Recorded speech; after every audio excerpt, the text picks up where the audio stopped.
എല്ലാവർക്കും കാവ്യാസ് കിച്ചൻ ഡയറിയിലേക്ക് സ്വാഗതം. എല്ലാവർക്കും സുഖമല്ലേ? എല്ലാവരും സേഫാണെന്ന് വിശ്വസിക്കുന്നു. ഞാനിവിടെ സുഖമായിരിക്കുന്നു.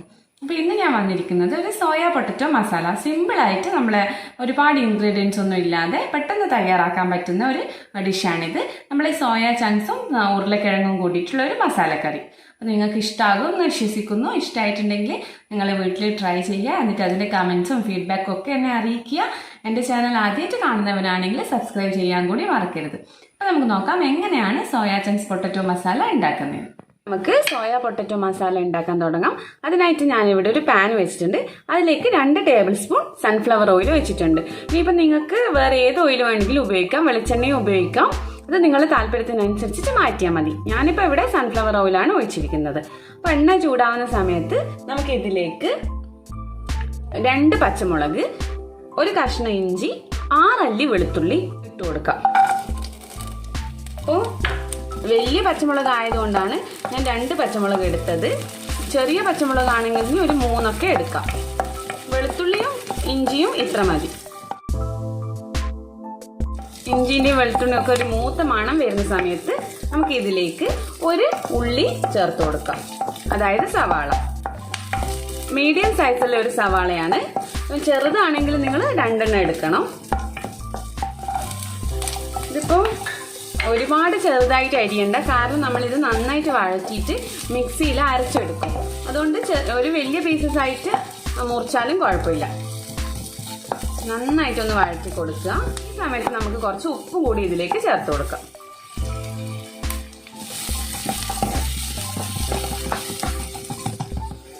ഉള്ളി ഏകദേശം നല്ലപോലെ വഴന്നിട്ടുണ്ട്. ഈ സമയത്ത് നമുക്ക് ഇതിലേക്ക് 1 തക്കാളി ചേർത്ത് കൊടുക്കാം. അപ്പം ഞാൻ വലിയ തക്കാളി ആയതുകൊണ്ടാണ് 1 എടുത്തത്. ചെറിയ തക്കാളിയാണ് നിങ്ങളുടെ കയ്യിലുള്ളതെങ്കിൽ നിങ്ങൾ 2 തക്കാളി എടുക്കണം. ഇത് കുറച്ച് പുളിയുള്ള ഒരു കറിയാണ്. അപ്പം നല്ല പഴുത്ത കളറുള്ള തക്കാളി തന്നെ എടുക്കാൻ ശ്രദ്ധിക്കാം. ഇനി നമുക്ക് ഇതിലേക്ക് 1 ടീസ്പൂൺ മുളക് പൊടി, 1/2 ടീസ്പൂൺ മഞ്ഞൾ പൊടിയും ചേർത്ത് കൊടുക്കാം. നന്നായിട്ടൊന്ന് മിക്സ് ചെയ്യാം. തക്കാളിയൊക്കെ നന്നായിട്ട് ഉടയണം. അതുവരെ നമ്മളിത് മിക്സ് ചെയ്യണം. നന്നായിട്ടൊന്ന് വഴറ്റി കൊടുക്കുക. കണ്ടോ, തക്കാളിയൊക്കെ നന്നായിട്ട് ഉടഞ്ഞിട്ടുണ്ട്, നന്നായിട്ട് മിക്സ് ആയിട്ടുണ്ട്. ഈ സമയത്ത് നമുക്ക് ഗ്യാസ് ഓഫ് ചെയ്യാം. എന്നിട്ട് ഇത് നന്നായിട്ട് തണിഞ്ഞതിന് ശേഷം നമുക്ക് മിക്സിയിൽ അരച്ചെടുക്കണം. അപ്പം അത് നമുക്ക് ചെയ്യാം. ഇവിടെ മസാലക്കൂട്ടൊക്കെ നന്നായിട്ട് അരച്ചിട്ട് കൊണ്ടുവന്നിട്ടുണ്ട്. അല്പം വെള്ളം ഒഴിച്ചിട്ട് നന്നായിട്ട് അരച്ചതാണ്. ഇനി ഒരു കുക്കർ അടുപ്പത്ത് വെക്കുക. അതിലേക്ക് 2 ടേബിൾ സ്പൂൺ ഓയിൽ ഒഴിച്ചു കൊടുക്കുക. ഏത് ഓയിൽ ഒഴിക്കുക കേട്ടോ. അതിനുശേഷം ചൂടായതിനു ശേഷം ഈ അരപ്പ് ഇതിലേക്ക് കുക്കറിലേക്ക് ഒഴിച്ചു കൊടുക്കാം.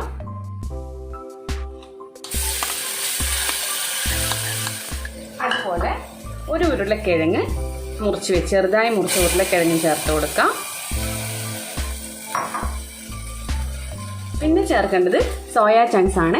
ഇത് 1/2 മണിക്കൂർ വെള്ളത്തിൽ കുതിർത്തി നന്നായിട്ട് കഴുകിയ സോയ ചങ്ക്സ് ആണ്. വലിയ സോയ ചങ്ക്സ് ആയതുകൊണ്ട് ഞാനിത് മുറിച്ചിട്ടുണ്ടായിരുന്നു. 2 കഷ്ണാക്കി മുറിച്ചത്. ചെറുതാണെങ്കിൽ മുറിക്കേണ്ട ആവശ്യമില്ല. അതും ചേർത്ത് കൊടുക്കാം. പിന്നെ ഇതിലേക്ക് 2 ടീസ്പൂൺ മല്ലിപ്പൊടി, 1/2 ടീസ്പൂൺ ഗരം മസാല, ആവശ്യത്തിന് ഉപ്പ്,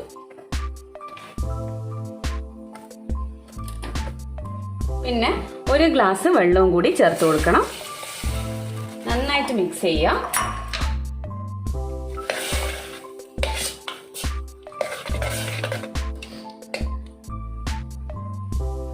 ഇനി ഇത് അടച്ചു വെച്ചിട്ട് 2 വിസിൽ വരുന്നത് വരെ നമുക്ക് വേവിക്കണം. മീഡിയം ഫ്ലെയിമിൽ 2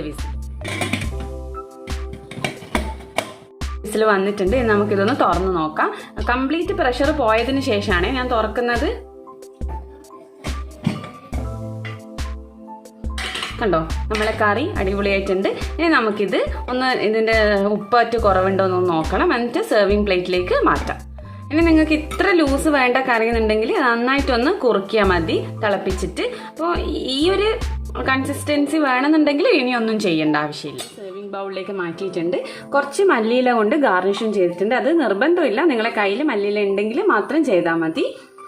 ഇനി നിങ്ങൾക്ക് കറിവേപ്പില ഇടണമെങ്കിൽ അതും ഇടാം, അതും കുഴപ്പമില്ല. അപ്പോൾ എല്ലാവരും വീട്ടിലൊന്ന് ട്രൈ ചെയ്യാം. വളരെ എളുപ്പമാണ് ഈ കറി ഉണ്ടാക്കാൻ. ഇത് ചപ്പാത്തിൻ്റെ കൂടെയും പിന്നെ പച്ചരി ചോറിൻ്റെ കൂടെയൊക്കെ നല്ലൊരു കോമ്പിനേഷനായിട്ട് നമുക്ക് കഴിക്കാൻ പറ്റും. അപ്പോൾ എല്ലാവരും വീട്ടിൽ ട്രൈ ചെയ്യുക. ഇഷ്ടമായിട്ടുണ്ടെങ്കിൽ കമൻസും അതേപോലെ ഫീഡ്ബാക്കും ഒക്കെ എന്നെ അറിയിക്കുക. ഓക്കെ, പുതിയ വീഡിയോ ആയിട്ട് വീണ്ടും കാണാം. അതുവരേക്കും ബൈ ബൈ. താങ്ക്